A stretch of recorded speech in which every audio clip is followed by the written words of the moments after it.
All my friends got stick cases, yeah, I'm praying for them. I'm the shooter now, I won't let a hand land on. I've been raised by Marines, so you know the shot is Jason Bourne. God took my grandma, then my heart is still torn. Views from the land, I can see the whole. Views from the land. Hey, welcome to Views from the Land. I'm your host, Big Sleeve. We're here with another episode. I'm here today with a special guest. I hope y'all ready for this one. This was about to be a fun one for sure. She's a mother, entrepreneur, businesswoman, somebody who always trying to keep these niggas in check, hold niggas accountable. I like it though, I like it. Social media influencer. Hey, the real Ask.J's. You feel me? This is the real Ask.J's. Before this, you feel me? Hey, I'm here today with Miss Jen. Let's get it. Thank you. That was a good intro. I was counting the accuracy. You feel me? Correct. I Come am on that. now. You that. You that. You that. You that. Thank Let's you. get it. Facts. So, who is Jen when the camera is not rolling and outside of social media? That's a good question. You already said it, but I'm a mom. Like, I am 100% about like my baby and my family. Always at the school, always cooking, always like getting people together for like family gatherings. Also, like, I like to go out and have a good time. Like, I'm a party girl. Who I am when the cameras is off is I am fun, I'm vibrant, I'm extremely friendly. Like, that's another thing. Like, when people meet me who like know me from my platform, people meet me in real life, they're always like shocked at how just nice and friendly I am. Like, that's how I am. That's how I've always been. And yeah, that's how I am when the cameras is off. Like, I'm a nice mommy. But you always like that in person or on social media, you always show that nice side or, you know, just that genuine side, right? Yeah. So yeah, I always like that about you. Thank for you. sure, 100%. So for people who don't know, well, I don't even think I know, you know, because you're just everywhere. Where are you actually from? What side of, well, I know where you're from, but I want you to actually tell it to the audience for sure. I am from the west side of Detroit, but I grew up my entire life in Southfield. I went to Southfield schools my entire life. I went to Michigan State, and when I came back from college, I moved to Detroit, and I've been living in Detroit ever since. Yeah. Okay, so you said west side? West side. I am from Puritan and Fairfield, okay, that's what I was gonna ask you. Between Wyoming and Linwood. Okay, yes. Facts. Went to Southfield schools. Yes. Okay, well, do you know, did you ask your parents what made them send you to the Southfield schools instead of like a Detroit school? I would say, so what ended up happening was, so my mom passed away when I was 3. Oh, so my mom, the neighborhood that I was living in when I was like, I told you, I grew up on Puritan. It just was not a nice space, and my mom did not want to live there anymore. So my dad and my mom started the process of purchasing a house, and then my mom passed away. So my dad did not want to live in our house no more because it was just so many memories. So we ended up moving to Southfield. So like, that's how we ended up going. Like, my dad could not stand to, like, this is so tragic, but my mom passed away in the house. My dad was like, yeah, we can't live here. You can't live here no more? So we moved to the house that him and my mom was planning to buy before she passed away. And then of course, like, you go to your neighborhood school. So like, that's what happened. I went to Southfield. But one thing about me is like, my family is still like, our roots was heavy in Detroit. The house that we moved away from, we still owned it. So like, all my neighbors that was over there, all the kids that still over there, I used to go over there all the time because I would go with my dad to like check on my rental properties and stuff like that. So like, I would still see all my friends who like grew up in the neighborhood, all my friends who ended up going to Mumford and Henry Ford and Renaissance and stuff like that. I still kept in contact with them because we still own the property. Now that's the house I live in. Yeah. Wow. So it was still in a fam. Yeah. Just wasn't y'all living. Yeah. That's crazy. Okay. The last tenant that we had, she decided like to move out, which was fine. And, you know, me and my siblings, we own the property and was like, okay, whoever don't want to pay bills, like, we got a house. So like, that's what it's for. So would you say it just needed to take a little time just to, you know, well, your dad is still living, right? Oh no, my dad passed away. My dad passed away when I was 17. Sorry. No problem. Yeah. Damn. Okay, so is it easier for you to live in that house now? Yes, 100%. And especially like now that I have my daughter, I'm like, I used to be in this room. This the kitchen that I used to cook with my mama in. This the dining room that I had my birthday parties in. This the same park that I used to go to when I was little. So it's special to me. Do everything look smaller in the house? Oh my God, yes. When I was younger, I said, bro, these Detroit houses seem so much bigger. Facts. I'm like, 3 bedrooms, 1 bath. Why is it 1 bathroom? And also the quote to get in if you have like an older Detroit home, the quote to get a bathroom put in one of those houses is absolutely insane. Or a bathroom redo. And I even tell people this, like, if you buy a house in a city that has not been renovated, 9 times out of 10 they still got that pink bathroom. You know why? Getting that bitch gutted is so fucking expensive. For real? Yes. I wonder why though. It's so expensive. It's like the way that like the plumbing and like stuff is set up. It's just like to be able to do it appropriately for the like newer, more upgraded like appliances to be able to take the type of like you got to change the whole plumbing out. Yeah, it's a lot. It's a lot. So you either got the pink one, the gray one, or the purple one. Or the purple one. Or the purple one. Yeah. That's insane. I feel like everybody experienced dumb bathrooms. That's why so many, like you will look at a house on the market on Zillow, that whole house be renovated, that bathroom still the same. I'm telling you, like, I know y'all ain't do everything but this goddamn bathroom. People is not intentionally like missing out on the bathrooms. They expensive to renovate. That's insane. That's insane. So if I did my due diligence right, you're Nigerian, right? I am Nigerian. Okay, so were you born there, no, or you was born in Detroit? Mm-hmm. So when did you learn about your roots and being a? It's never nothing to like learn about. It has always been that way. Like, it's right there at the front door. Yeah, always at the front door. I always asked my parents. I was like, y'all could have went anywhere in the world. How did y'all end up in Detroit? In Detroit. So at the time, because the engineering and the auto industry was like booming so much, when people would apply for visas, they would be looking for like engineers from Nigeria. Like if you wanted a visa, like you could say like, oh, I want to be an engineer. So like when I come to America, I'll go to school, I'll go work for the auto industry. My uncle came to the US under the visa process because he went to school to be an engineer. He ended up being an engineer, ended up working in the auto industry, but he was like, oh, I need everybody to come. So like, my dad had 13 siblings. By like the twos and fews, he was just bringing everybody over to America. My dad was the second one that he brought over. So like he went to UAD Mercy, he got his degree and was living and working. Like I have an older sister, her mom is African American, but he was with her mom. They separated and my dad went back to Nigeria to marry my mom and bring her back. So when she came to America for the first time, she was pregnant with my older sister, but she had me, and then I have a brother who's a year younger than me who was born right before she passed. But so where I'm from in Nigeria, like my family is Igbo. That's one of the 3 biggest tribes in Nigeria. My family always spoke Igbo, always celebrations, birthday parties, Christmas, the outfits and everything like that. It was always like present.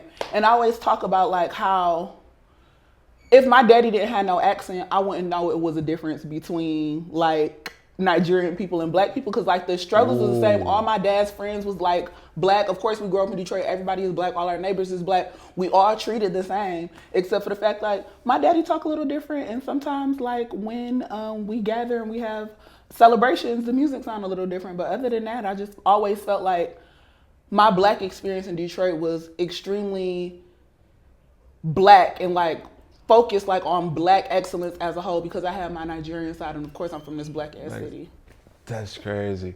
And I'm not sure how recent it was, but you just lost your grandma, right? And you went down there to my gosh, Nigeria. Yes. So last time I went to Nigeria before then was, so like when people in my family die, we don't bury them in the United States, we bury them in Nigeria. My dad is buried in Nigeria, my mom is buried in Nigeria. Yeah. So when my grandma passed, my grandma was 97, if not older. Her birth certificate, when she was born, there was no paperwork. So they guessing. They guessing. My grandma could have been 97. She's 97 on paper. She's 93 on some papers. We have no idea how old my grandma is. That's how I go though, for real. So because she was such a matriarch, my family is massive. Like my dad had 13 siblings.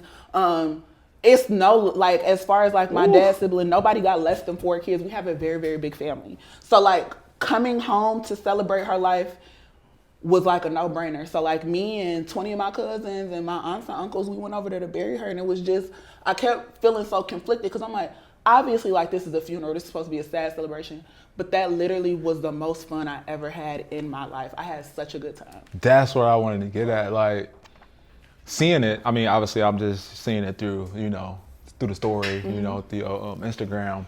but it just seemed like you said it is like a downtime and y'all family time, but just seeing y'all enjoying that, and it's a celebration of life, and all the older women just out there. It's so beautiful. It's so beautiful, like. And also it remind me of like the intersections between like all of this stuff really started in Africa. Like I was looking at my grandma's funeral procession, like this looked like a second line in New Orleans. Like that's everybody from the community coming and like dancing and like bringing the body to like its final place and like getting together. It's so many things that I saw happen in Nigeria where I'm like, I know this is my family tradition. And now that I'm like more aware and more conscious of what more specific different Black cultures look like, I feel like I can pinpoint like the pieces of at least the traditions and the cultures that come from my tribe that is like seen in other African American cities, countries. Like it's so fascinating because it's like, no, all this shit really do go back to Africa. 100%. It's like, yeah, it probably came from Africa and ended up in another city, but it's like, wow, when people like, we came from the continent, I'm like, I'm seeing just so many intersections, so many straight lines from this to this. It's fascinating to see. That's insane. What you about to say? Question. Yeah. Is you gonna do that? Like, oh my gosh, yes. I plan. You changing? I plan on being buried. If when I pass away, I plan on being buried in Nigeria for sure. That's fire. Yeah. That's fire. That's fire. That's why, like me. You learning the culture? Oh yeah, and that's another thing. Like, I feel like the culture where my family's from, Igbo people tend to be more Americanized per se than other Nigerian tribes. Gotcha. So like, your parents have to put towards such a conscious effort to make sure like you maintain the culture. And because I lost my parents before I was an adult age, like prioritizing it wasn't as important to me. But now that I have my own daughter, and I'm like, I'm 100% Nigerian. My daughter is Nigerian and Black. She needs to know this stuff. So it's like, it's my responsibility to educate myself and make sure that, I'm tapped in. So like my daughter can recognize like, you have a heritage too. You have a place outside of Michigan that you belong to and that loves you and is waiting for you and got cultures that you need to learn so you can pass down to your family if you choose to have one. 100%. That's fire. You did say like you couldn't tell the difference from like your Nigerian side and being here in Detroit, right? But if you could, right, what is something that you could take from the Nigerian culture that you would bring back here in America? One thing, Nigerian culture that I would bring back in America is how open and willing people are to financially support one another. I feel like in American culture, when people are broke, when people don't have money, they tend to stay away from their families. They tend to feel shame around it. They tend to feel shy about the fact that they lack or don't have, versus I feel like Nigerian culture, like, it's like your automatic mind is not people are going to shame me or people going to judge me. It's immediately like people want to help me. And that's something that I wish Black people would just adopt more. Like, this stuff don't exist in a vacuum. This is not, we don't come from an individualized people. Yeah. The African culture is about connectivity and being a collective and being in community. I feel like we need to lean into that aspect more. That's the one thing I want to bring back. Your family members helping you pay for your house. Yeah. Your family members helping you bury your grandma, openly asking for money. I'm about to have a wedding. I need everybody to send me $200 and everybody send that $200. Bring that shit up. The idea, those are the things that I recognize in like Nigerian culture and African culture that I wish Black people would do more. We all supposed to help each other. It is not, if we are people that come from the continent, we are not supposed to exist as individuals. We are supposed to exist in community because it makes life easier. Facts. All right, bet. So I did want to ask you, do you feel like America is the only place where, well, I ain't gonna say America, Black America, right? Our Black culture is the only culture where it's get out at 18. Did you see that, or do you see that in Nigeria? Not. So in Nigerian, Igbo culture specifically, where my family is, like the tribe that my family from, specifically, you live in a compound with your family your whole life. So for example, when you're a woman and you are supposed to stay in your father's house until somebody comes and marry you. When you get married, you go to your husband's compound, meaning you're taken on by your husband's family. Yeah. When you are a man, you live amongst your family. You live in a compound amongst your family. And what is supposed to happen is when you go outside and you become successful and you make money, you're supposed to come back to your compound and build land on your compound so your family can start there. So it's like, get out at 18? Absolutely not. And I even think like when my dad passed away, like just recently when I went back for my trip this past December, I got keys to my dad's house. Before that, my dad has a house in Nigeria, and my aunt's sons was living there. Like, you live in a space where 10 of your family members got a house. You don't gotta be out at 18. You go live with this person or live with this person. And when you get successful enough that you on your own, you come back to your family land and you build on it. Ain't no get out at 18. I feel like that's a hindrance. But also, you have to think about the conditions that America put in place to make people feel like they have to get out at 18, because black people used to be penalized for having too many people in the house, and there wasn't opportunities for young men, so like they had to stay at the idea of like pushing your son up. The success rates, like I feel like there's so many things that have been done that for black people, independence is pushed so quickly because they know like the world is not gonna be kind to you. The sooner you open your eyes, the better. And I feel like people think like, again, that out at 18, if you don't do that, you cushioning them or you babying them and stuff like that. But again, if you believe we are people that come from the continent, being an individual thinking person and thinking everybody is out on their own and everybody needs to look out for themselves, it is opposite of what your ancestry is. That's how I feel. Let me ask you this: do you feel like the adult number should get raised? Yes. I was an idiot at 18. I would never still a fucking kid, right? I'm still a kid.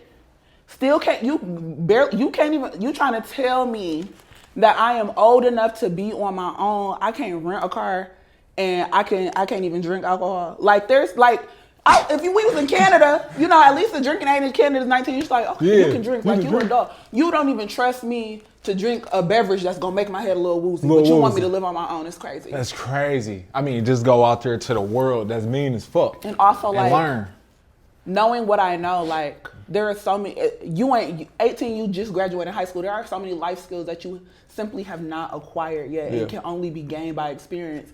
And you ain't got none of that. You gonna fuck up. Yeah. I feel like people who have been pushed out the nest early and have succeeded, it was out of survival. It's like, you didn't have no other choice. But people who know, if I slip, if I fall, somebody else is gonna catch me. You just notice like they take longer to develop, and I think that's okay. Yeah, the adult age definitely needs to be raised. Yeah. At least like 25. 25, I say that too. At least 25. 30? But no. No. 25 because I want to say 25 because I want you to make mistakes. I don't want you to still be 30. That's how I feel. You get and then giving people excuses though, because I don't want you to still be getting excuses. And you gotta think about it. The new times, like 30 not really old. No, it's not. It's not. No, it's not. You're really learning in your whole 20s. Hell yeah. You got to think about it like, say you graduated from college. You 23. Yeah. You ain't even been in the workforce 5 years. 5 years, yeah. Where your experience come from? You ain't even been in the workplace. You ain't even been in the workforce 5 years by the time you're 30. Like, come on now. Like, yeah. That's fucking insane. Yeah, it's crazy. I think it need to go up for sure, but it will never happen. I can see you old as hell. Yeah, you old as hell and you're 30. You gonna do it. That's how I That's feel. a fact, yeah. I always say, like, my daughter will live with me until she don't feel like it. Our generation is like that. Yeah. See? Mm-hmm. That's enough. Facts. You can stay with me forever. Yeah. Forever. Yep. How important is mentorship to you?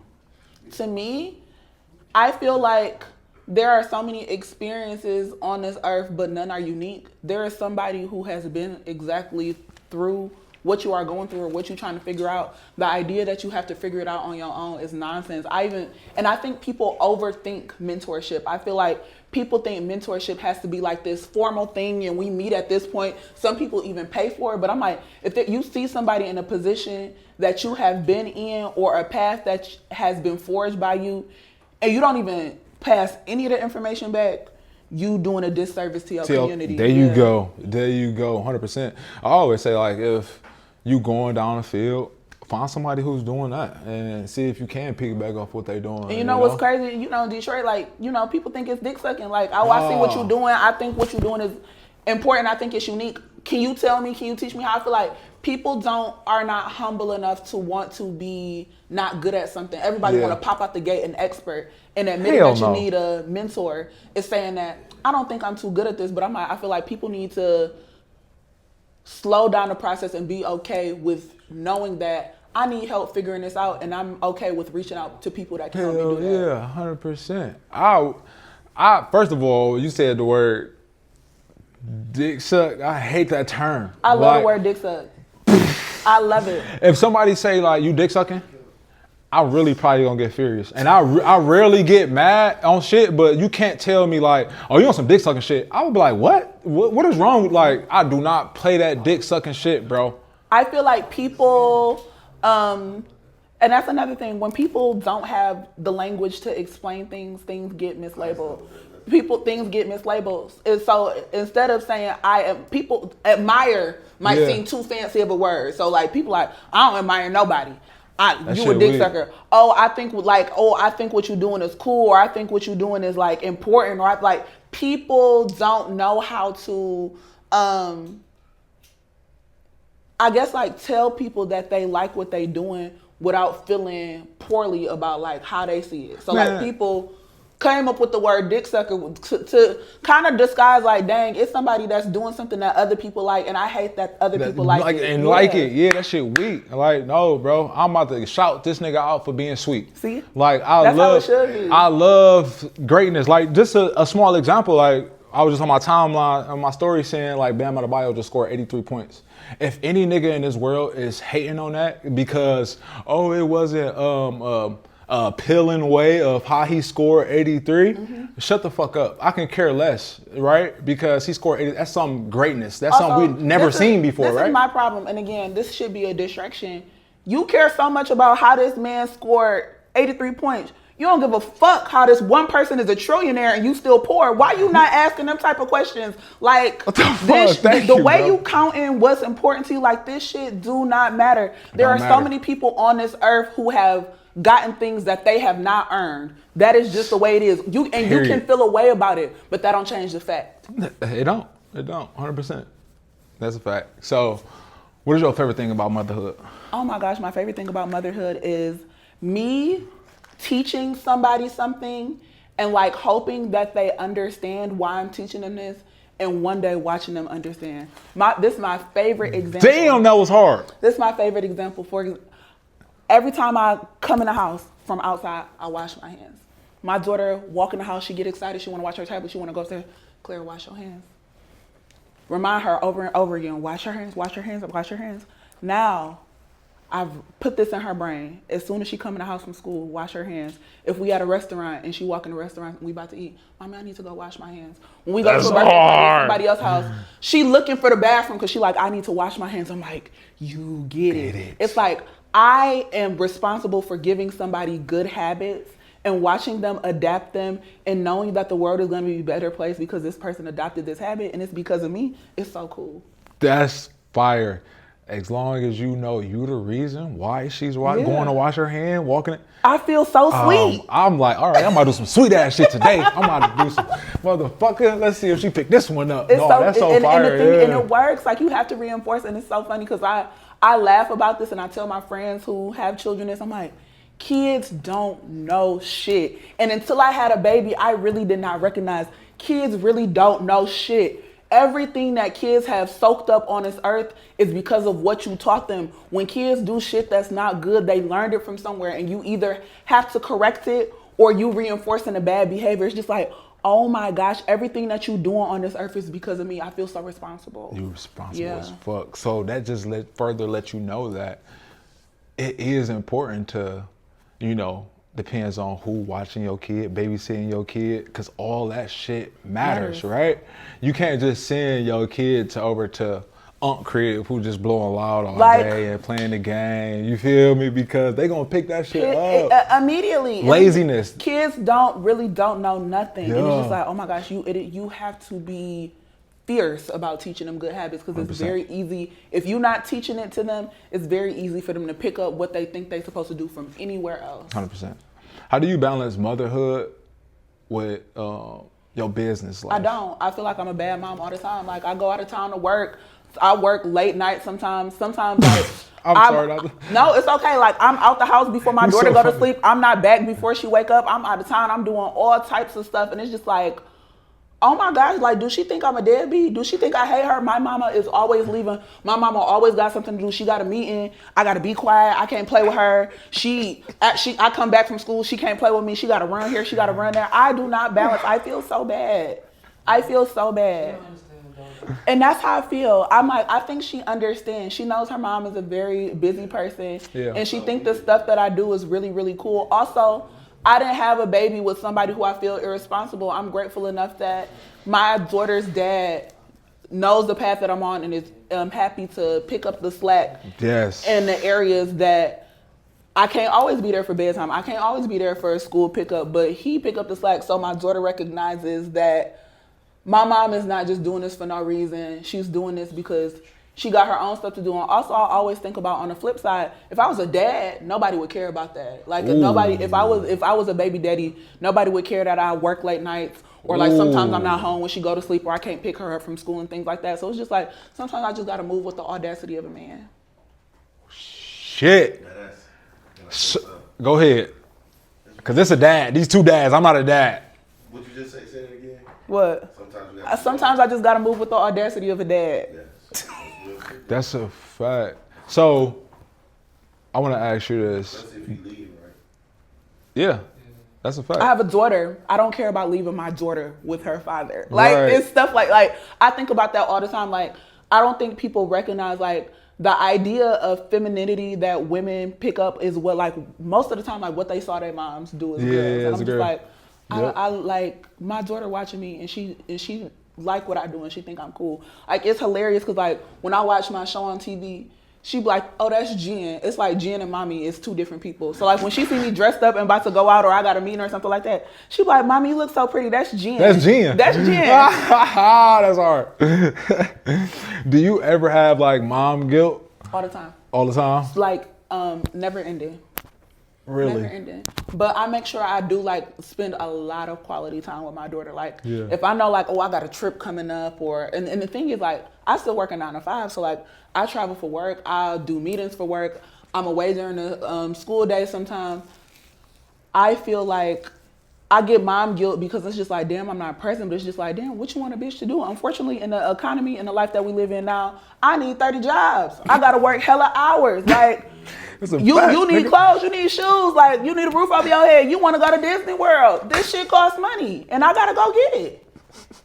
That's a fact, bro. It's like mom guilt, but I'm like, I could sit at home with you all day. We going to be broke. But if that's what you want, that's what you want. I'm not willing to do that.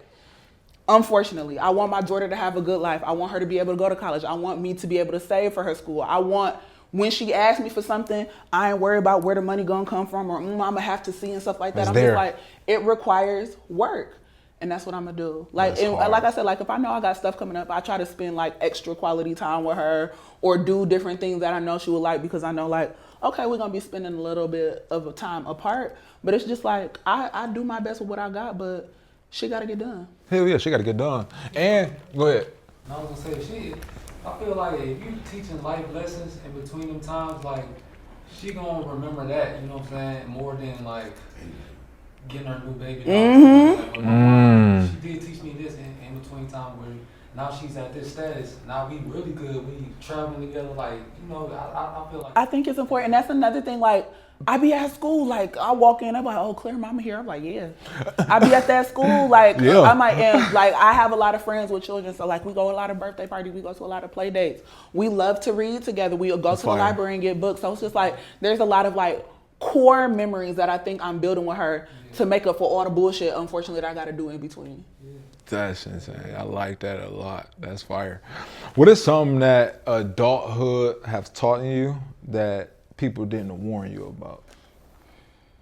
How responsible, or something about adulthood that people didn't. How responsible you would be for maintaining, like, other people's feelings, and like how much of adulthood is really managing other people's emotions and making sure people don't feel a way about the things you say or the things you do. It's just like so much of adulthood is anticipatory of seeing how people are going to react to what you're doing. So it's like, as much as you want to be doing things for yourself, or you're thinking you're moving in a direction that you want to go, there are so many other people's ideas, opinions, considerations that you have to put in your mind to get to that step. And so much of adulthood is managing the emotions and the beliefs of other adults that they push on you. And I was not prepared for that whatsoever. The idea of, oh, I didn't know if I wore this shirt, and when I recorded my video and posted it on Instagram, 1,000 people was gonna be mad about Offended what I about say. it. It's just like, Yeah. damn, if I knew that all y'all was gonna be pissed the fuck off, I probably wouldn't have said that. It's just like, so much of adulthood is managing the expectations and the considerations and the emotions of other adults, and I was never ready for that. It's just like, damn, I grow up, I do what the fuck I want to do, but that's really not how it goes. But how much can you filter that and still be true to yourself, though? I feel like being true to myself is being considerate of others. That's who I am at my core. Okay, so okay. How do okay. I say this? I try to minimize risk. I know when I know when certain things come out of my mouth, somebody gonna be mad about it, and I have assessed that risk, and I'm okay with it. That's being a true adult, though. That is. I'm not a person who like, I don't give a fuck what nobody say. There you go. Like, you can't I'm be not like that. that. I'm not Yeah. that type of person, Yeah. and I recognize like, and I even say like, I have a platform that is steeped in likability. People to be able to continue to be successful in what I do. Yeah. People have to like me, and if people, I 100%. want people to like me, I have to consider how the things that I say and the things that I do may impact them, and again, minimize that risk. All right. And I don't think that's fake. I don't think that's fraudulent. Like you said, it's being an adult. It's being an adult, 100%. Like, but let's say on the flip side, what if it's a point that you really want to get across, and you might have to just take that avenue? I don't mind. Like I said, Okay. I'll mitigate risk. When I say things, it's just like, you know what, I'm gonna put this out. Somebody might be pissed about it. I don't give a fuck. I don't give a fuck. Okay, at that point, that's I don't give a fuck. Okay, got you. What is a harsh truth about people they need to hear and won't accept it? You don't work hard enough. You just don't work hard Get enough. your ass in there and work some more. Like, I feel like we have That's gotten hard. so caught up in like, what's for me, and manifestation, and what's for me won't miss me. People don't want to work. Like, no, you gotta work your ass off. Unfortunately, it's a million people in the same lane trying to do what you want to do. And I'm not saying a million people as in like it's oversaturated. Literally, statistics, there are billions of people on this earth. There's a million people trying to do what you want to do. Come on, man. It's going to happen. To get what you want, you're just going to have to work harder. And then you have to remember the fact that there are people who are not working at all that are still getting more than you. So you really got to work harder. Yeah. It worked in their favor because of whatever they have done in the past, or they have already made those sacrifices. And I think that's another thing. Especially because like social media has given us so much insight into other people's life, I feel like people assume so much about how people have gotten where they are instead of recognizing, like, no, somebody probably worked really, really hard. And you trying to skip to skip all the steps that they went through to get to the place that they are, and it's just like, you're just not working hard enough. And that's I feel like people don't like what do they say?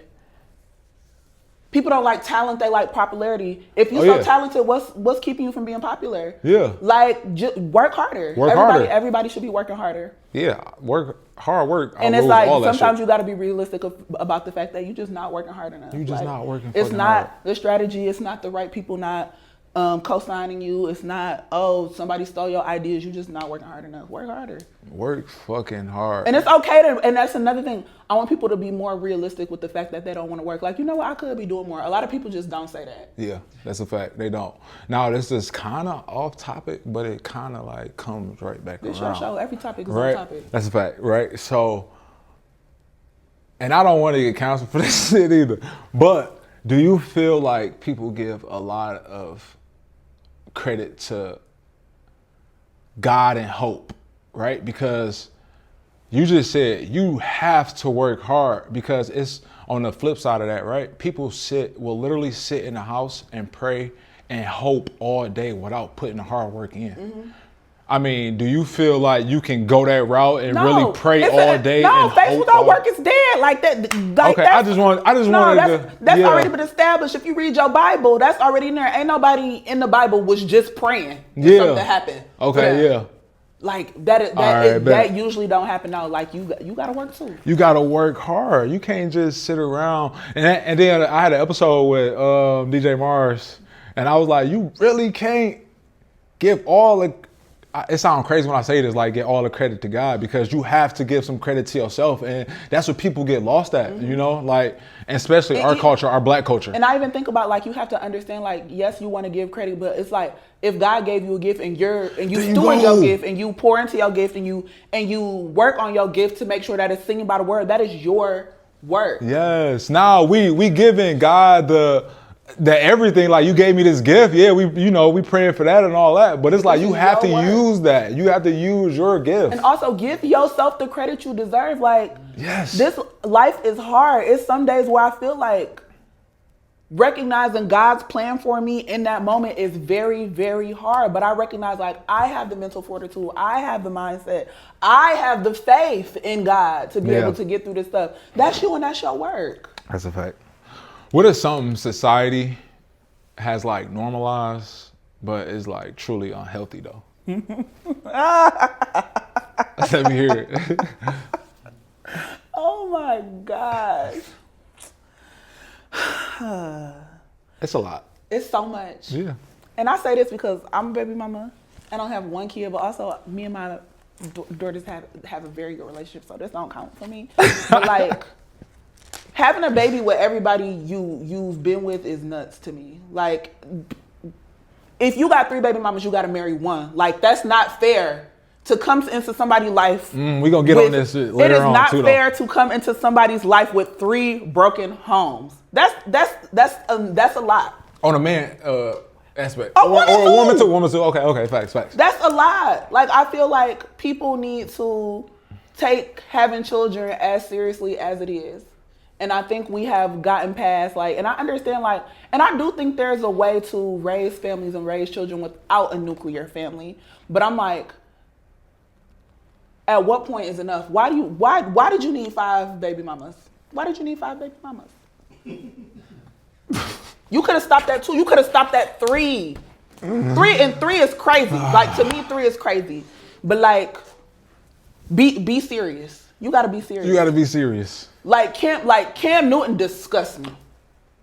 I mean, I can't lie. He do be saying some. Look, but I fuck with Cam. But it's about the fact that there is no way that you can take care of that many children. Like, there's no way. It's just like, there is no way. I fuck with Cam.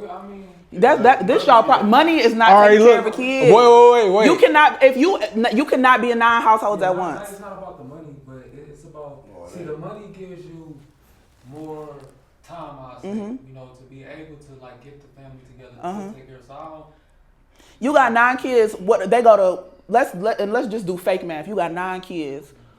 5. They go to 5 different schools, right? 3 of them got a performance on the same day. How you pick which kid performance you gonna go to? So which kid you gonna say fuck you to because you decided to have? Which kid you gonna say? You gotta go 30 minutes. Because if you had 1 kid or you had 2 kids, you'll be able to make the performance. Because unfortunately, you got 5 who go to 3 different schools, probably in 3 different states. Some kid gotta miss out because of the choices that you made. I'm like, that's the type. And when I say, like, think about it seriously, it's not even about the moms. It's not even about the relationships. It's about, like, realistically, at some point, there's going to become conflicts and it's going to put your kids against each other. And, like, you have to, when you show up for one kid more because you with this mom, it look crazy to the other kids. And I feel like people don't consider that. A kid at some point is going to feel slighted.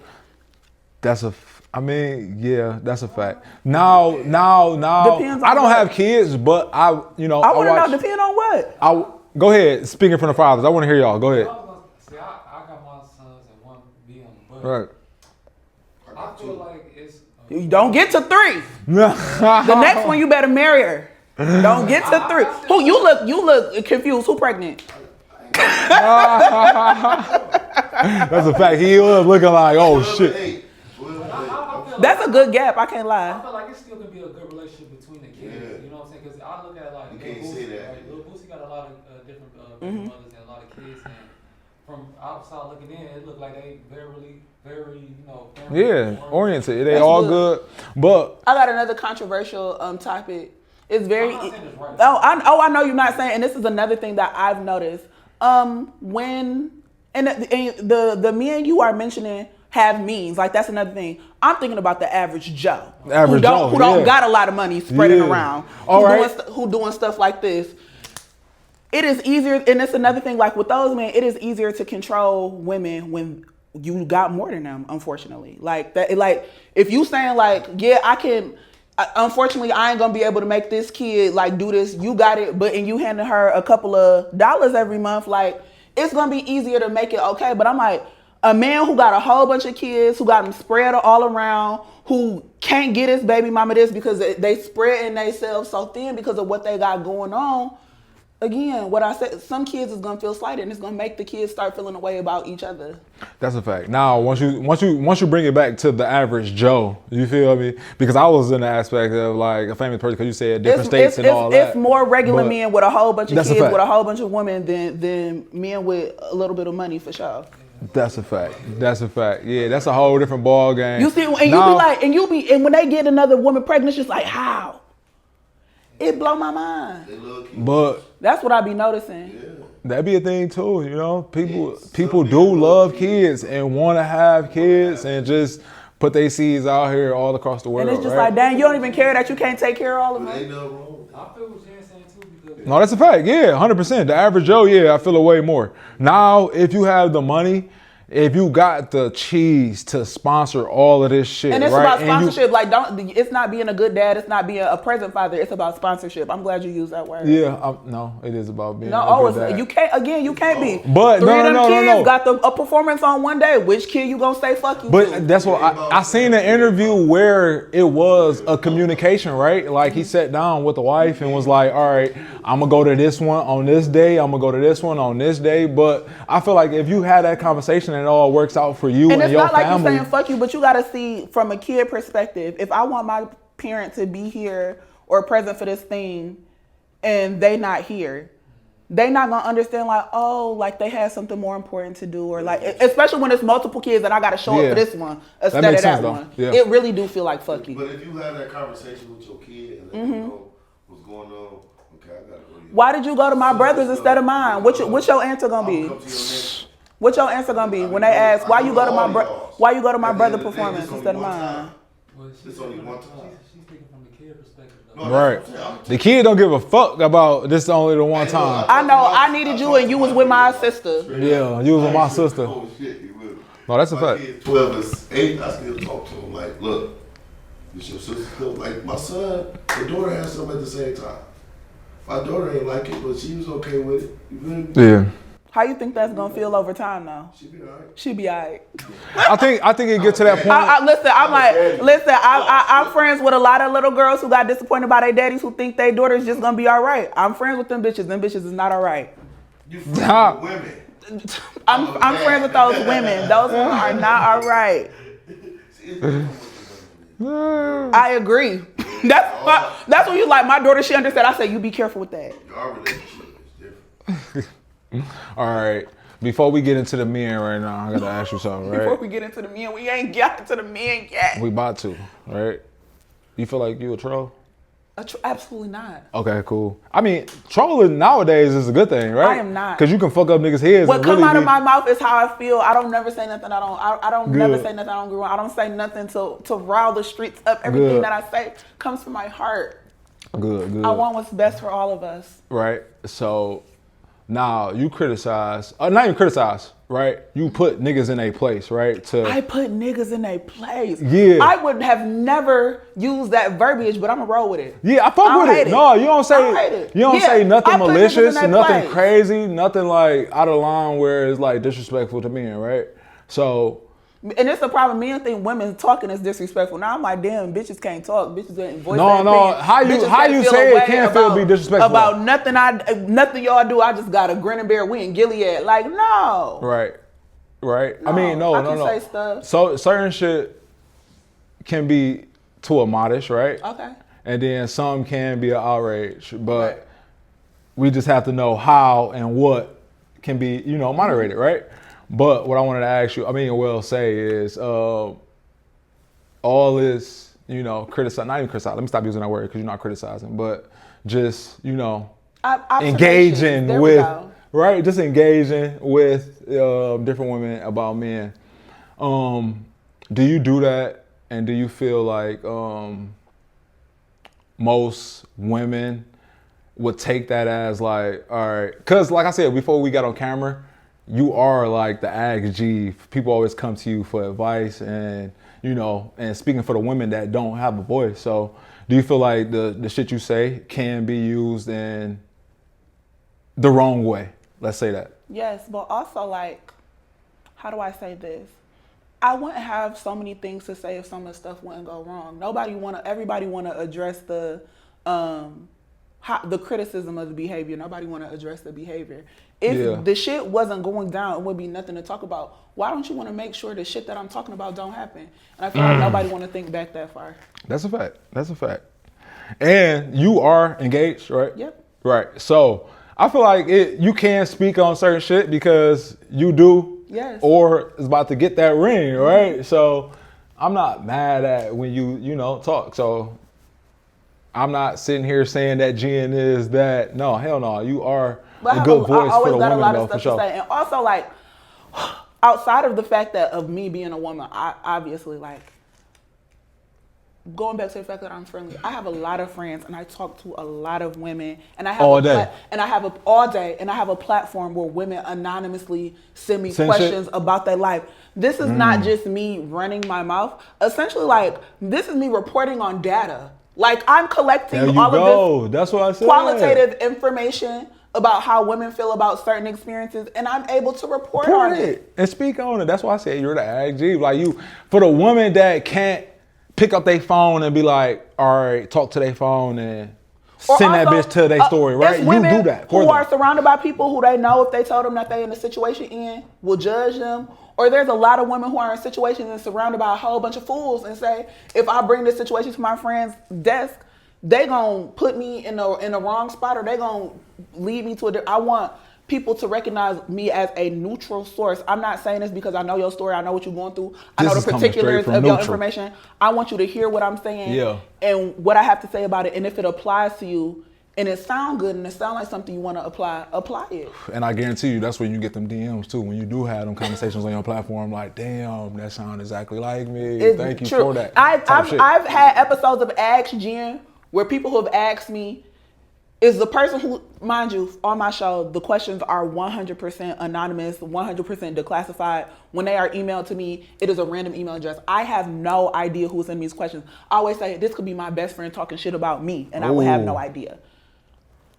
I have gotten questions on Ask.Jenn and somebody has DM'd me like, did the person who sent you this question, is their name such and such? Like, that's how specific some of these situations be. And it's like, this might not even be your person. This might be somebody else going exactly through what you went through or what you're going through with this person. Like, 100%. It's crazy. Yeah, we in the inner city. All this shit. We all experience the same shit. And I just hope people, you know, can have a conversation and take advice or take whatever from that, you know, and so you can better yourself. Thing, like, when I say, like, this stuff don't happen, like, as individuals, so much of conversations and so much of what we are experiencing is being experienced as a collective. Yeah. My audience is Black women. And it don't matter if my audience is Black women. It don't matter if they from Detroit, it don't matter if they DC, it don't matter if they from Philly. So many Black women are having the same experiences. This is not you just picking the wrong man. We have a community problem that all women, well, a lot of Black women, regardless of where they're from, are experiencing the same stuff. We gotta fix some shit. Where's the disconnect at? Where do you think the disconnect is at? Why are we experiencing this? Well, I ain't even gonna say why you think y'all women are experiencing the same bullshit? And we all different men. Yeah. I think the expectation around what a woman is supposed to do is so archaic, and a lot of men have not like updated their thinking. They don't want a woman who gonna be here, shut up, cook, fuck. When we want to go out on dates, we go out on dates. When we go on trips, we go on trips. But should just be happy with what I'm giving you. And if I'm giving you anything, you should like that. And I feel like a lot of men have not updated their mindset to recognize, like, women should have a say-so in how they're treated. Women should not just accept anything, even if it's I know women who have broken up with men because I told my nigga to stop leaving his dirty ass socks under the couch. I'm tired of telling this nigga the same shit over and over again, so I had to dump his ass. the tolerance of what women are willing to accept is getting smaller and smaller because we just don't have to take the shit no more. And I feel like men are not trying to evolve themselves to the point that I need to recognize what the woman I'm dating likes and need to update my thinking and how I'm moving based on her. I feel like niggas just try the same shit with every bitch until one bitch don't complain about it and they stay with them forever. Oh, that's hard. I can't lie. She got a point on that one. You feel me? Niggas do try the same shit with the same And bitch. somebody gonna like it and somebody gonna hate it. Let me ask you this though, cause you did say niggas is still stuck in their ways of I want a bitch to shut up, clean, all that, right? Y'all still stuck in y'all ways of I need a nigga to pay for everything, do this, do that, and right. We 2026 where it's like nigga the living is it's very expensive. So when I hear that, it's like you don't care about me. It's not you don't that. care about me And because you know why? Because if you send me out here in these fucking streets to really want me to pay for everything, knowing that what you just said, an average Joe, I'm not a nigga with a lot of money, right? So if you know I'm just the average Joe and you down with me, why is you expecting me to pay for everything? Oh, and then this is my thing, like, what are the niggas talking about? Like, what are y'all talking about? How are you a man who know you don't want to pay for everything and you ended up on a date with a woman who wants you to pay for everything? Why are y'all even talking to each other? Why? Why are we not having these conversations ahead of time? I feel like so much communication is not being had at the beginning that by the time you figure out this person don't got none of the qualities I want. Y'all in too deep. Yeah. I'm just like, y'all need to have these conversations at the beginning.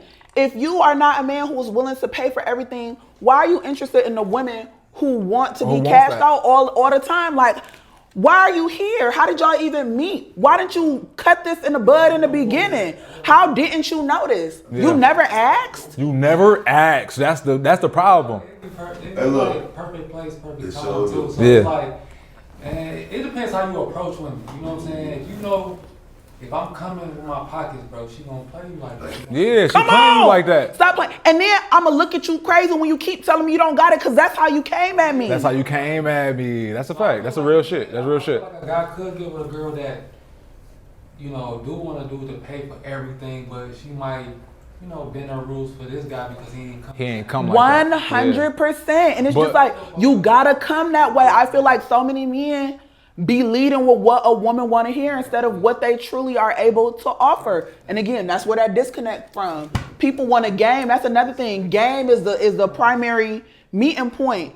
I'm not, don't come to me at the beginning with games. Like, come to me with everything laid out so I can make an informed choice. That's a fact. I fuck with that. Yeah. Don't play games. Ask questions in the beginning because I'm not the nigga that's about to be paying for everything. And that's another thing. I'm a real nigga. Social media make it so easy. You see a girl with highlights at the top of her page and you know you can't buy no flight. Leave this girl alone. That's a fact. Why you here? Look, I'm a 5-figure nigga. You feel me? I'm not a 6-figure nigga yet. You feel me? Like, I'm a good 5-figure nigga, but I'm not about to be, look, we in the, I mean, I'm not even gonna say recession, but we in the fucking time where it's everything is. We in a recession. Do you know the last time Stellantis did not give profit sharing? During the recession. What is Stellantis just not so give? we in a recession. Profit sharing. Shout out to the recession. In a recession. We in a fucking recession. When you recognize patterns, life becomes so easy. It's so easy. That's a fact. Yeah, but it's like, don't put me in that situation. Mm-hmm. If you a real woman, don't put me in that situation. And you know I'm trying to be great at the end of the day. Like, I got something way better than a goddamn Chanel purse or whatever you looking for. I'm trying to be great. How can we be great? Mm-hmm.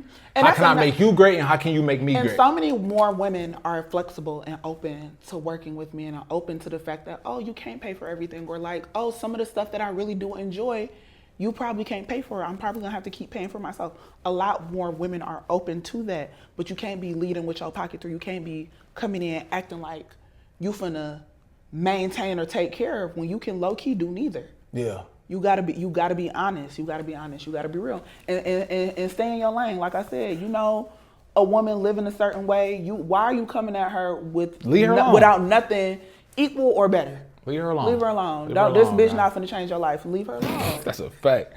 So, 2026, is marriage necessary? Even though you about to get engaged, yes. I mean, you are engaged. How do I say this? Yes and no. I feel like I knew you was gonna say that. That's crazy. for so many people, the covenant of marriage is about, again, going before God. I know people who are very religious that the sacrament of marriage is what's very important to you. Tying your relationship together with sanctity is important to them.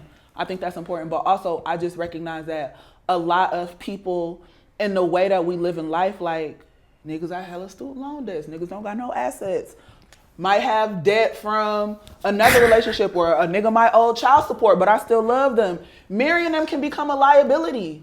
So I can see why people are straying away from marriage or don't see marriage necessary, because it's just like, what am I marrying into? Like, marriage is supposed to come with something to gain. If I'm okay with how we living and what we doing, and I don't think we need to take that next step, I think that's fine. But I'm like, again, I feel like so much of marriage, people forget like it is a holy sacrament. So many people need the sanctity of marriage for how they feel within their soul. And I think that's still important. Yeah. Hell yeah, it's important. It's cool. Like, I ain't against marriage at all. Yeah, my parents have been married almost 30 years. That's so beautiful. Hell yeah, my mom passed away in November, but hell yeah, marriage is, man, that's a beautiful thing. And I see, 100%. and the thing is, I see so many good marriages. I'll never forget when I got engaged, and I was like, what if we break up? And he was like, what if we stay together?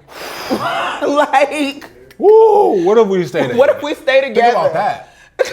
How you think about that? I'm like, we just worried about the wrong Yeah. shit. I think marriage is beautiful and so important, and when it work, honey, it work. I know so many happily married people. Yeah. Do you think men and women can be like genuine platonic friends? Yeah, absolutely. You think so? 100%. I feel like again, back to From marriage. what aspect though? Like, All I think aspects. you speaking from a woman, and I'm gonna be real honest with you, right? You speaking from a woman perspective, right? I don't think it can happen. Wow, why is that? Unless it's already had history in the beginning. Wow. And Why y'all can't you completely get new women over each other. friends? Nah, I don't think it ever I'm sorry, are happened. you talking about friends in general or friends after a relationship? No, like friends in general. Like, Oh my gosh, yeah, you're nuts. Yeah. no, I would love to see it happen. Now, don't get me wrong. It's some niggas out here who can do it, right? Yeah. I'm one of them niggas who can do it. And I'm not just saying that because we on camera. No, I'm one of them. I don't give a fuck about having sex all the time. That's not it, right? But the mass majority of men is like, nah, I'll wait 15 years to get this pussy. I'll wait 15 to get this pussy, and I play bro roll the whole time, and not play. So you speaking from a woman aspect, right? So you probably had a nigga that's playing that 15 plus role, right? Let you be drunk on a night where it's just like, oh, Jen, on some little shit real quick. He gonna hit on you. I guarantee you. I don't believe that, man. I feel like gang. Don't walk around this world like that. Don't walk. I said it's some real niggas out here. Yeah. It's the mass majority though. It's some real niggas that can be that platonic friend, but the mass majority. I think men and women can be friends. No, yeah, the real niggas. The real niggas. The real niggas. The hoes can't be. No. No, like, see, it's a flip side to this shit because explain look, to me. I'm the real nigga who been a friend, right? I done been in the friend aspect, right? Playing, I'm gonna play bro roll on this, right? Play bro roll the whole time. Now they like, damn, this nigga cold. This nigga a good nigga. I'm about to go in for the kill now. She going in for the kill. I've seen so it's like, I can't even do it. I've seen it happen for other people. I can't lie. You like feel a guy me? who like, and I said that recently. A lot of my friends that I know who are in relationships and very happy right now are in relationships with men who they've been friends with for a really, really long time, and now because he been playing. I always thought it was just right person, right time. But now that I know that, no, there's people who will really play that role for that amount of time. 15-20. Now I know it was a trap. 15-20. They will wait. And I promise you they will wait 15-20 for that one night that Jen showed a little crease that, oh, she might be going tonight. I'm about to try it. Sick. Now, guys and girls can be friends, but the friend group had to be set up with like, you know, I just said only way you can be friends because it's happening to me right now in my life, right? Wow. You had to been already in an entanglement and y'all completely over each other. That's me right now. Like I don't see my friend right now at all in no aspect of sexual. Like we the best of friends now. And in our relationship is so green now. And you know what's funny? A man who has dated me could never be my friend. Will never be. Yeah, like I'm like. if you treated me wrong in a Relationship? dynamic where you was trying to be with me seriously, you could never be a good friend to me. What if it was just not even like bad though? It was So just what? like we just went. So what? We just went separate. We tried to be together. We not together. You failed. We not friends. What she's saying, like, so that don't really count. It's like y'all can't. Cause you speaking from a man. No, this You speaking from a man. You don't want to see your woman with no nigga that she was been fucking with, and right? we agree. You Yeah, crazy. you don't want to see that. You don't want to see that. Real, bro. Like, people like, Bro, I would never have. female friend, like y'all can be friends, but it would be friends with like real boundaries. Like that's probably your friend at like a job, or like y'all probably go out with like coworker. Like it's like, yeah, she my friend like that, but it's just like Don't a work friend. like Y'all that. just go to the Women, movies don't work and like stuff that. like that. I had a friend at my No, job. hell no, I ain't going to the movies. I ain't saying that. I'm just talking about like, oh, what up, man? You calling me to check in? Oh yeah, that's her.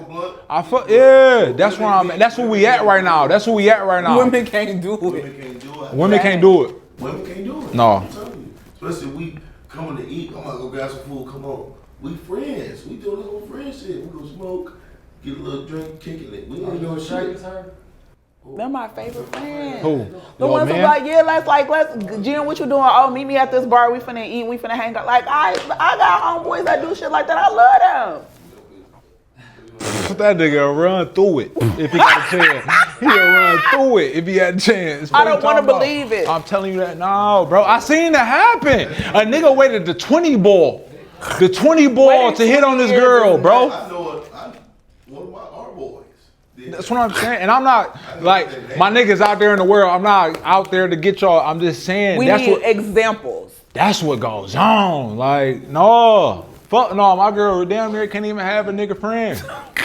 Cause I know what time it is. No. I know how niggas think. I don't believe it. All right, think that.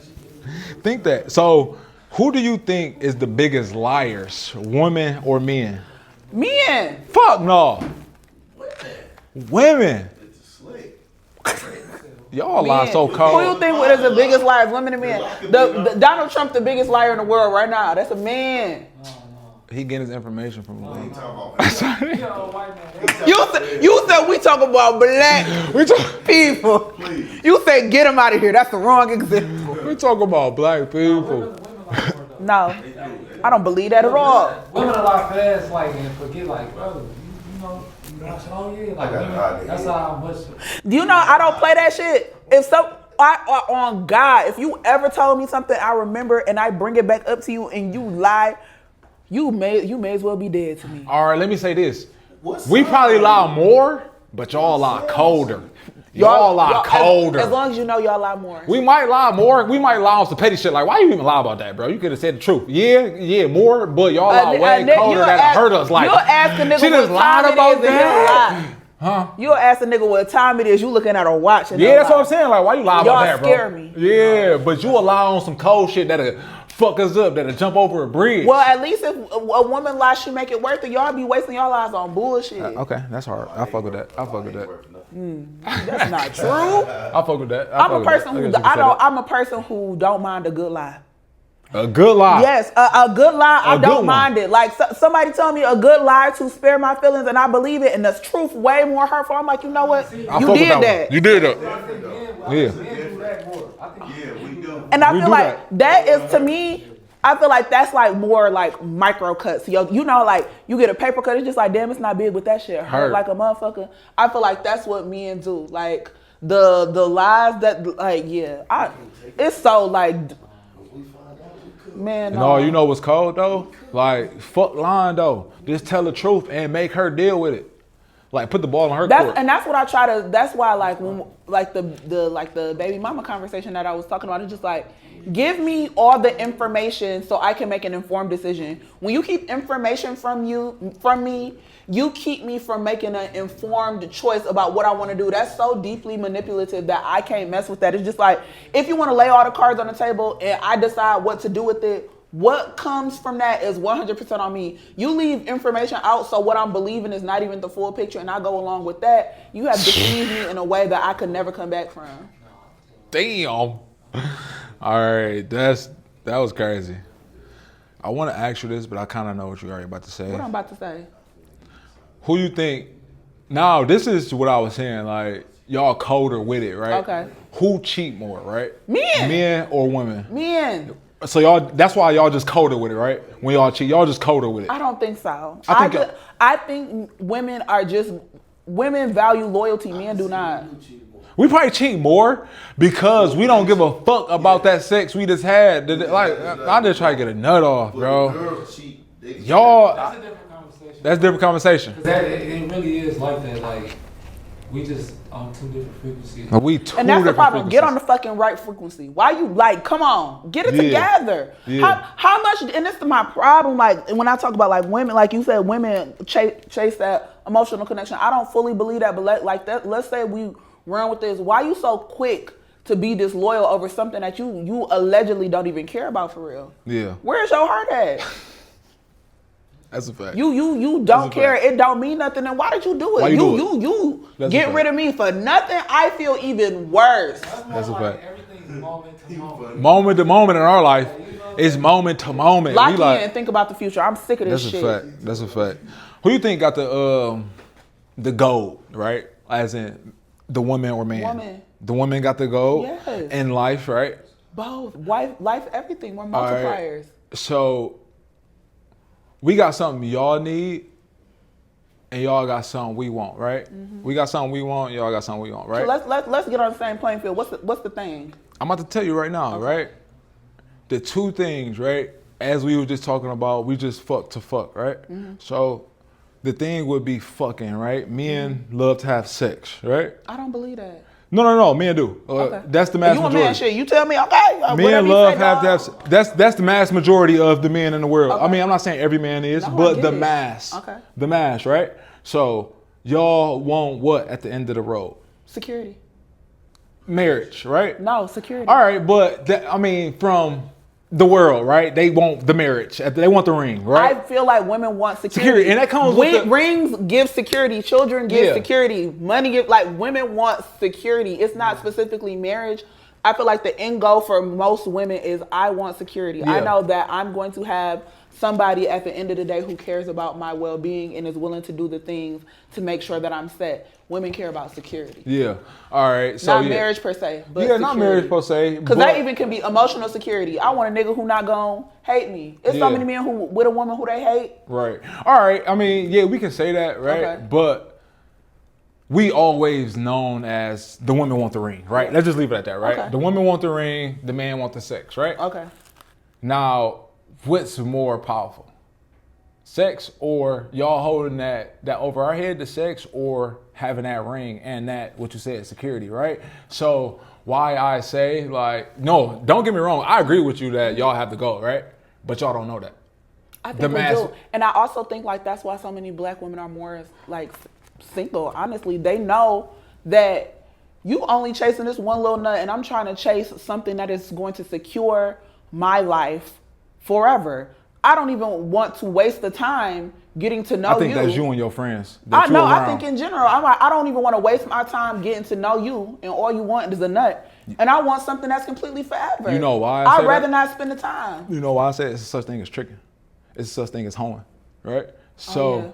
can't really say that, right? Because, right, y'all can't hold it over our head. Where I was going back to, right? Y'all can hold it over our head. Like, y'all pick and choose. Y'all can walk outside and pick and choose who y'all can fuck. You can walk outside today and be like, hey, you trying to? And they gonna be like, Which is crazy. right?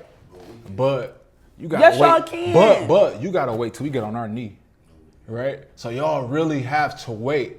But y'all don't know the power of y'all. And then that's when I say tricking. Tricking fucks it up for y'all because once you get to selling your body, we don't have to worry about the ring. We can just go buy the sex, But right? also, I feel like that's another thing. If buying sex was so appealing, men would just be buying sex instead of trying to trick women into relationships. Y'all clearly, whatever we chasing after, y'all want to be a part of it and y'all want to fuck with it too. Because if that was the case, men would just be buying pussy instead of trying to get in a Yo, relationship coochie with just women. good as hell. That's why he tricking you. Yo, coochie just How do you? good. And the thing is, it's some men who doing it without even knowing.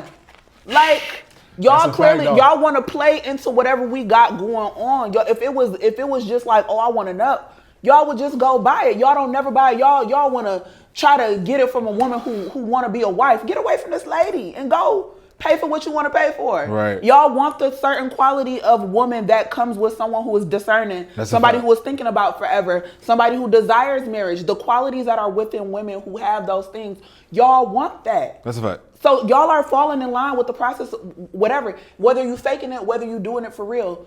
Y'all, the type of woman that comes with a woman who is preparing herself for marriage, y'all like it. If that was the case, y'all would just go buy it. So it's very clearly that we have the power, we had to go. Because y'all gonna keep faking it, trying to get it, instead of go after the easy thing. Yeah, it's too much.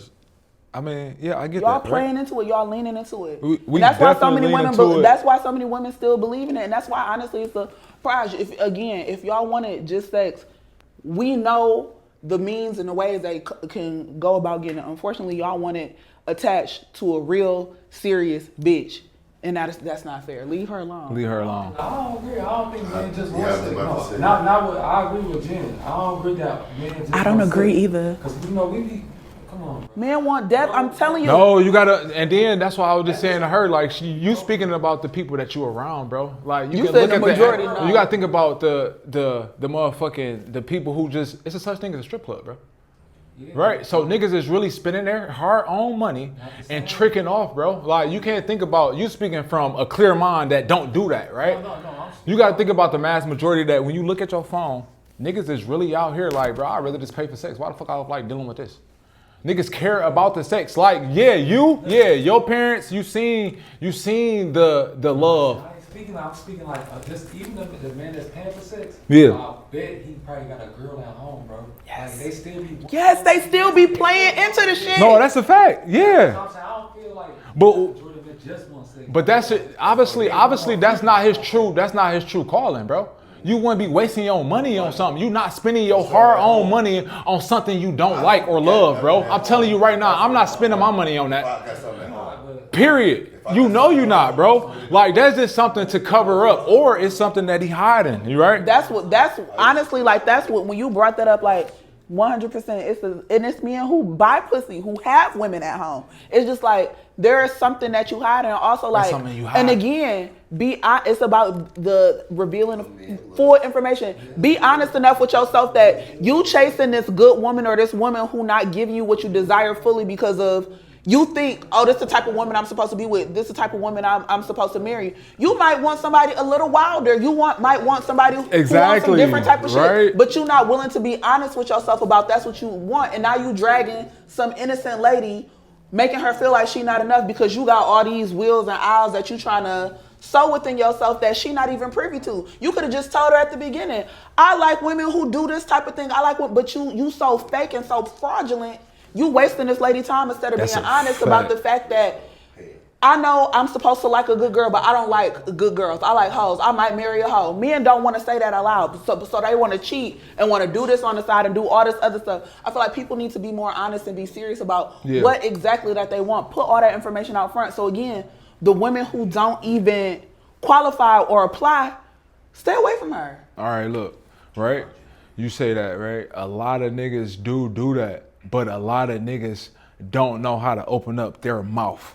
I'm gonna tell you this right now, right? And we can go back to where niggas don't like to spill a beans on where they don't have it, right? Niggas would never say they don't have it to cover what they need to cover, right? Niggas will be in the house and be like, damn, I can't really tell my woman I don't got it right now. So yeah, that's the same when it goes to that. So niggas not about to speak up and say that. So I just feel like niggas will keep it under until that shit comes to light, and right? by the time it come up, you done ruined somebody's life. You bro. done fucked it up. So, I mean, that's bad on our end, right? We need to be talking about that shit in the beginning, right? And be honest. And then women love honesty, bro. I don't give, if it's bad or good, I don't give a fuck. If you saying that, yeah, I cheated, she gonna be like, if I want to be damn, a this stupid bitch, nigga out let me be a cold. stupid bitch on my own accord. Don't let me be a stupid bitch with information that I don't have, or me being stupid based off the lies that you done told me. If I want to be an idiot, let me be an idiot on my own accord. That's a fact. All right.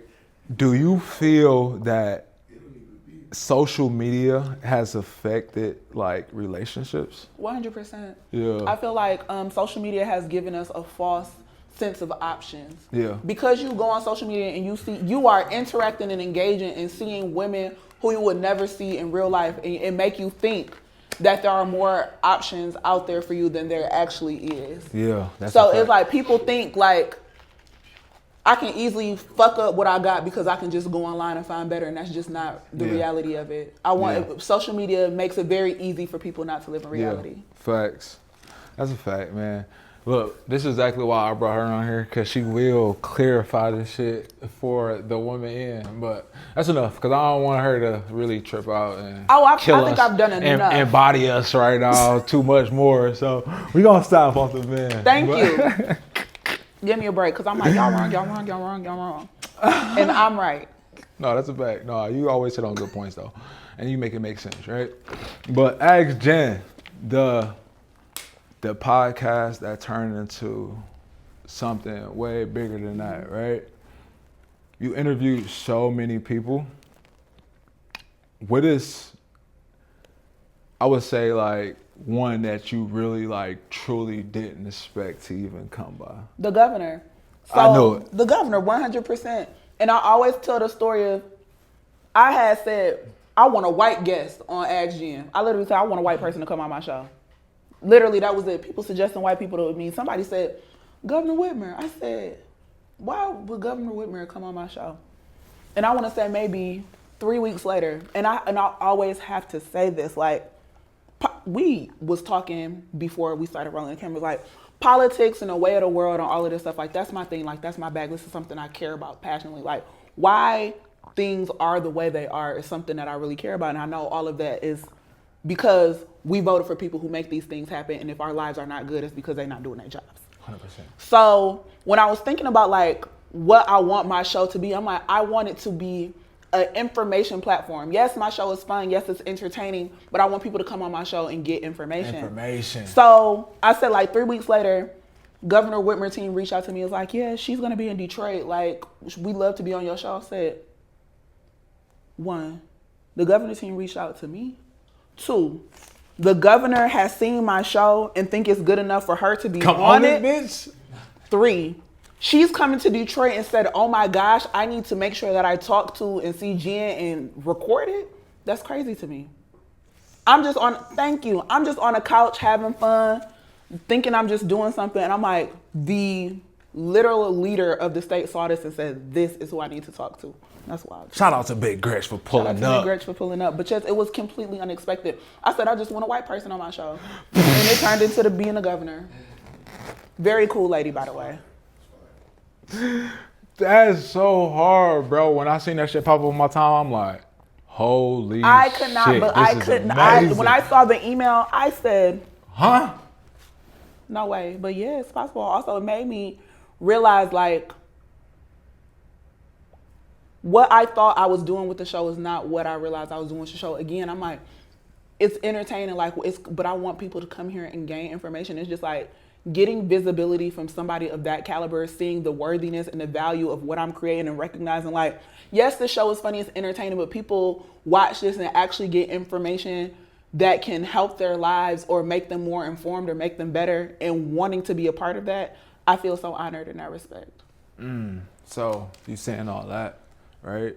And that's beautiful moments, right? Them moments you get to tell your kids when they of age, Yes. right?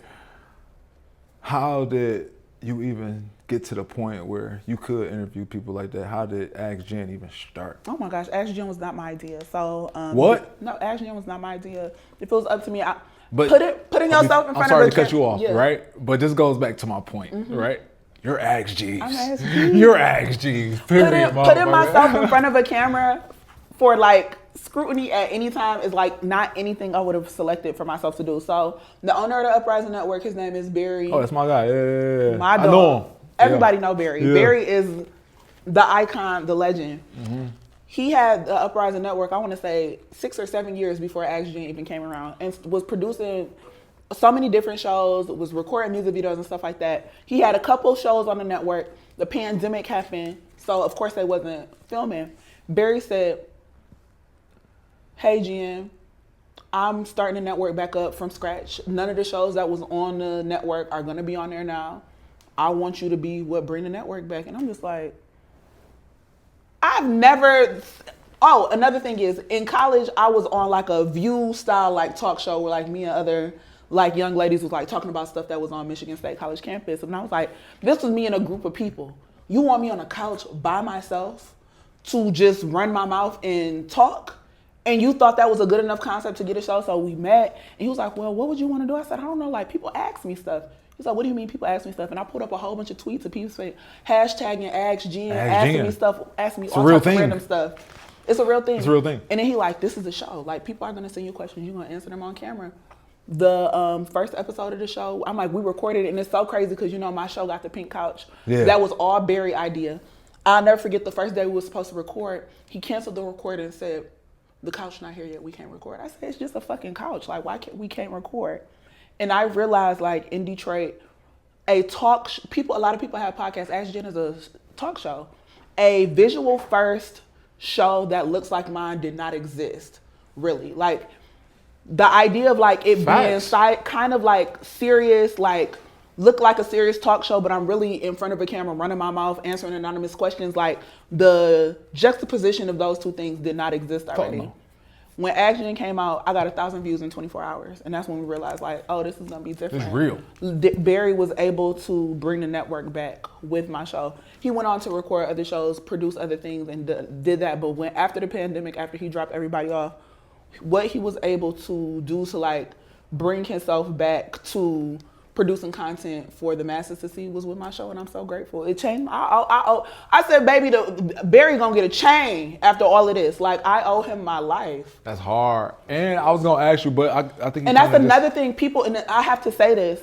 People ask me all the time, like, how are you able to create your show? How do you edit your content? How can you produce? How can you afford to record and all of this stuff? I thank God that Barry saw me and decided to invest in me, that all of the questions that people are asking me, I don't have to worry about. I literally show up at a studio and record, and I'm like, Barry handle the rest, and I'm just like, I'm so grateful. Wow. That's great. I'm so grateful. I'm like, this is not anything I would have ever thought to do myself. That's fire. Yeah. Holy shit. What? Yes, he takes very good care of me. I'm not anything I do on earth, he coming with me. Anything I do on earth, he is coming with me. Like, he makes this, so, like, when he said I'm investing everything I have in making sure this it's successful, that was about to be 5 years ago. He ain't lied yet. Shout out to Barry. I can't even lie. Now, I really want to ask you, right? Well, this is kind of a question for Barry, right? Is he trying to turn it into a revolt? Uprise. 100%. Okay, all right. Yes. So that includes 100%. The question I was going to ask you.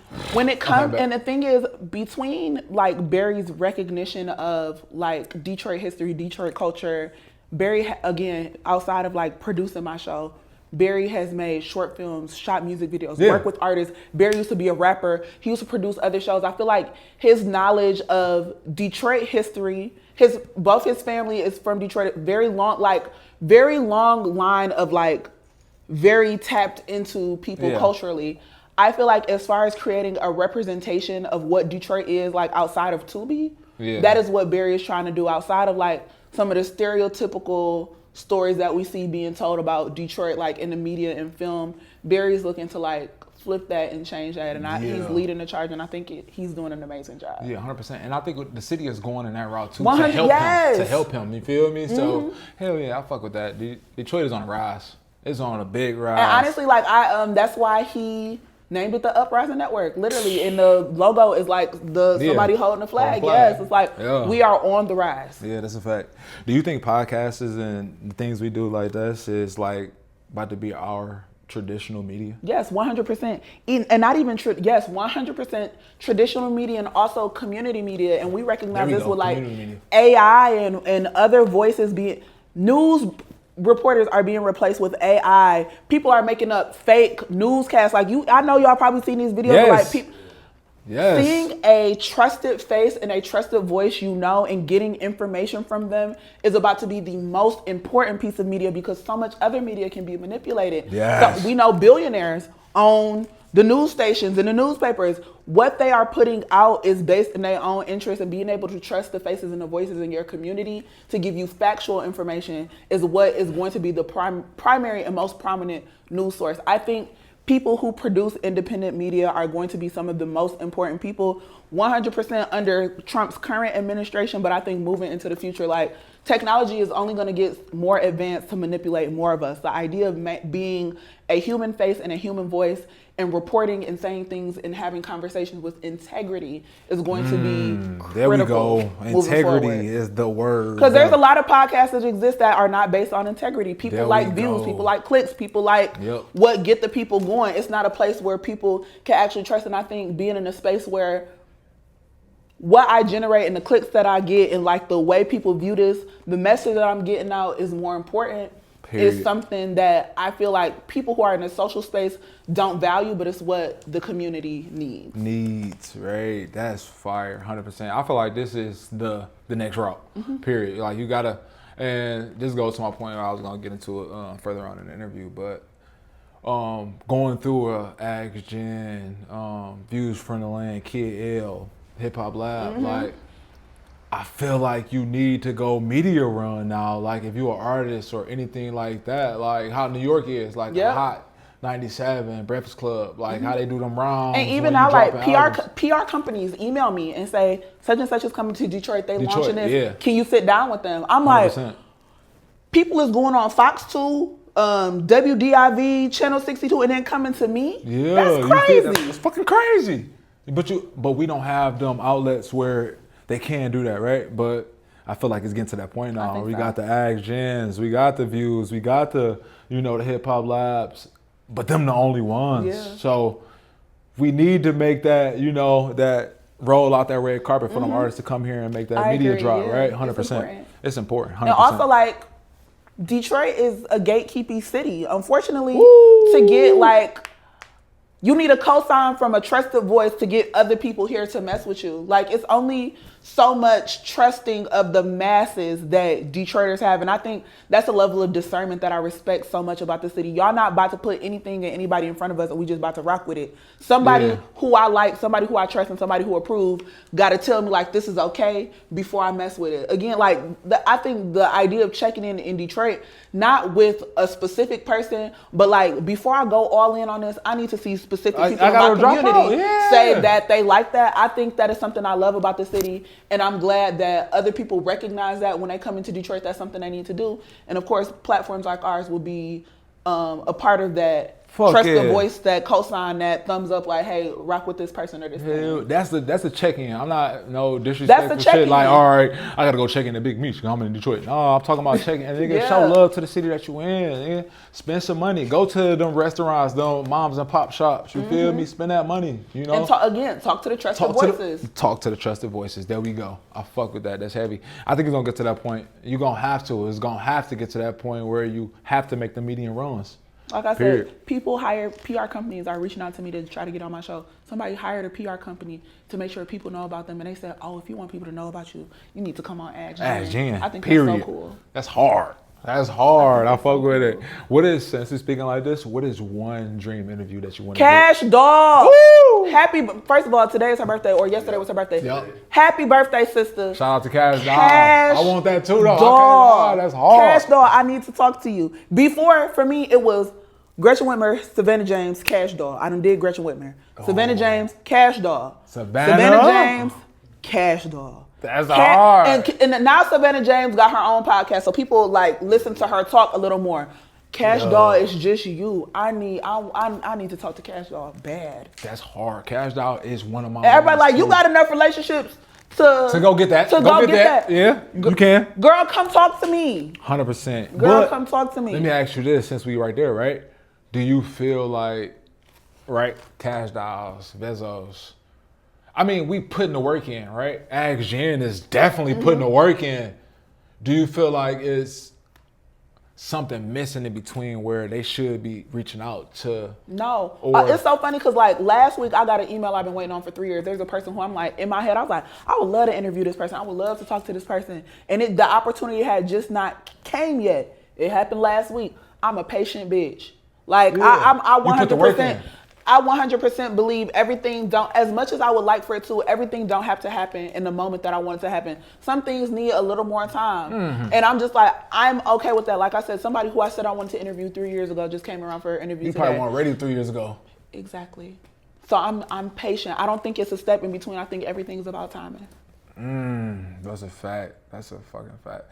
I know you got to get ready to go. We gonna get ready to wrap this up. But You love talking to me. Yeah, I do. It's so fun right now. I can't even lie. It's so fucking fun. So, the D, we've been living here for a very long time, right?